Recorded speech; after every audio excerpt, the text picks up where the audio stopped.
2011년 1월 사모 주얼리오가 소말리아 해적에게 납치되는 사건이 벌어졌습니다. 그전까진 수백만 달러의 몸값을 요구하여 해적들과의 협상을 진행했지만 이번에는 직접 구출 작전을 벌여 사망자 없이 모두 구출하는 데 성공하죠.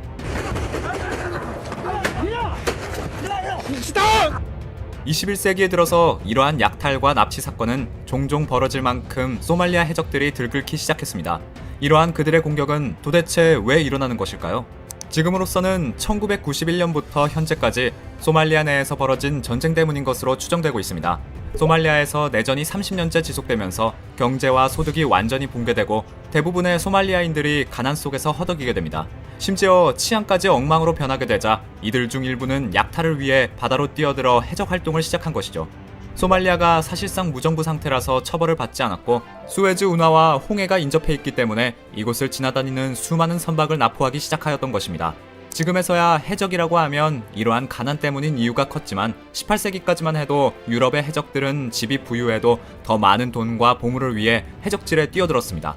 실제로 그 당시에는 수많은 약탈과 납치로 세력을 점점 키워나가 엄청난 부를 거머쥔 해적들이 많았습니다. 대표적으로 검은 수염이라 불리는 에드워드 티치가 있는데요. 셀 수 없이 많은 해적질을 하고 다니며 세력을 키워나간 그는 어마어마한 명성을 떨치며 배들을 납포하였습니다. 포브스지의 보도에 따르면 티치는 2년 동안의 짧은 해적 기간 동안 약 150억 원어치를 턴 것으로 알려져 있습니다. 그가 해적 활동을 하는 동안에는 다른 해적들이 치를 떨 정도로 잔인하게 죽이고 다녔으며 티치가 죽을 때 몸에는 탄알 5개가 박혀있고 20군데의 칼자국이 있었다고 합니다.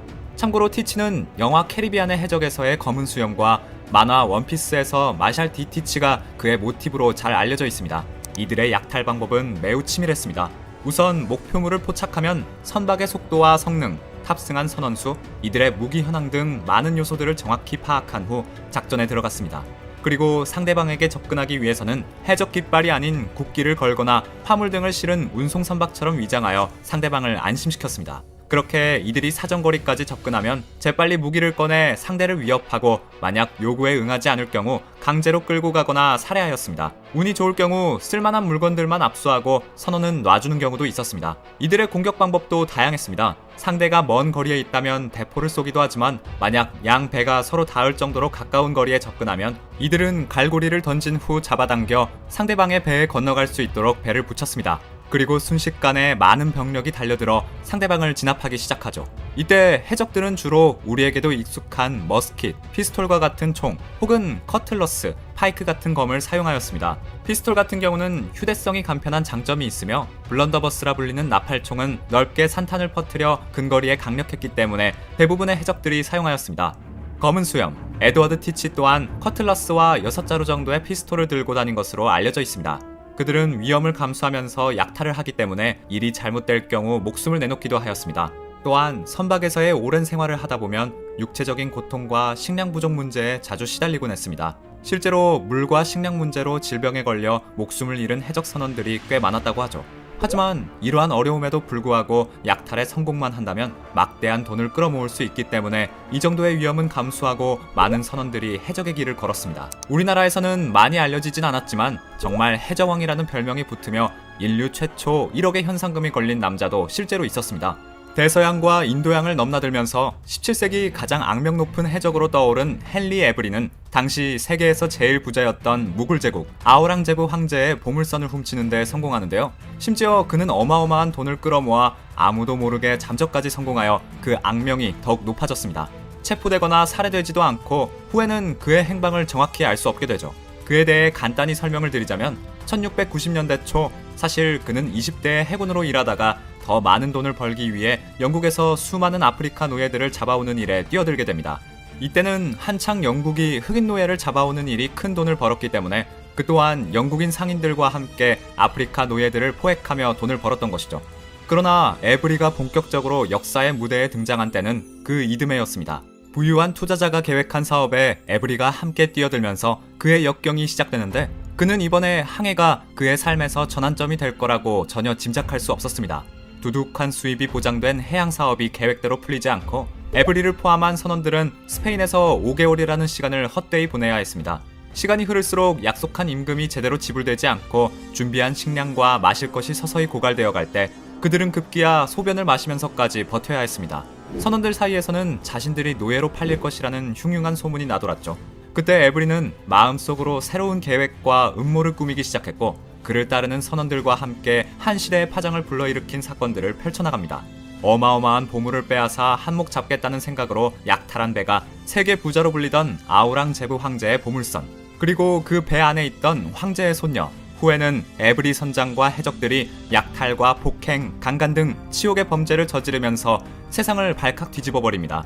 이러한 약탈은 당시 해적의 나라라고 불리던 영국에서 흔히 일어나는 사건 중 하나였지만, 그가 붙인 성냥불은 온 세상을 뜨겁게 달군 화재로 번져갔습니다. 그리고 영국은 그들을 인류 모두의 적으로 규정하고 막대한 현상금을 걸어 공개 수배에 나섰죠. 당시 에브리의 나이는 30대로 추정되지만, 해적이 되고자 하는 사람은 체력과 힘, 그리고 민첩성까지 겸비돼야 했기 때문에 대부분 20대의 나이에 해적에 뛰어들었습니다. 이들은 국적을 상관하지 않고 아무나 함선이나 약탈하였으며, 그 중에서 일부는 자신의 편으로 강제로 편입시켰습니다. 침입을 받은 사람들은 어쩔 수 없이 해적이 돼야 하거나 바다에 버려지는 신세였던 것이죠. 이처럼 우리에게 익숙한 해적의 이미지는 유럽의 해적이 대부분이지만, 일본과 중국에서도 해적의 모습을 찾아볼 수 있었는데요. 일본에서는 고대 때부터 왜구라고 불리던 해적이 등장한 기록이 있습니다. 이들은 한반도와 중국, 동남아 등지에서 주로 쌀과 곡식을 약탈하며 수많은 인명피해를 일으켰습니다. 이들이 조선에 내습을 하면 농기구부터 가축까지도 깡그리 배에 실었기 때문에 왜구들이 한번 습격한 마을은 완전히 해일이 쓸고 간 폐허가 될 정도였다고 하죠. 청나라는 아편전쟁 당시 사람들이 마약 중독에 빠지고 서양의 침탈이 지속되자 사회가 혼란의 시기를 겪습니다.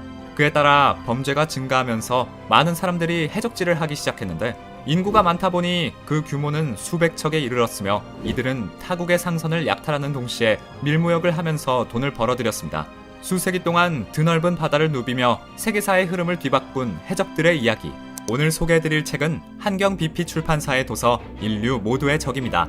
한 시대를 풍미했던 기업과 제국이 성립되는 데에 결정적 역할을 한 인물이 책의 주인공으로 등장하는데, 그는 다름 아닌 17세기의 가장 악명 높은 해적왕 헨리 에브리입니다.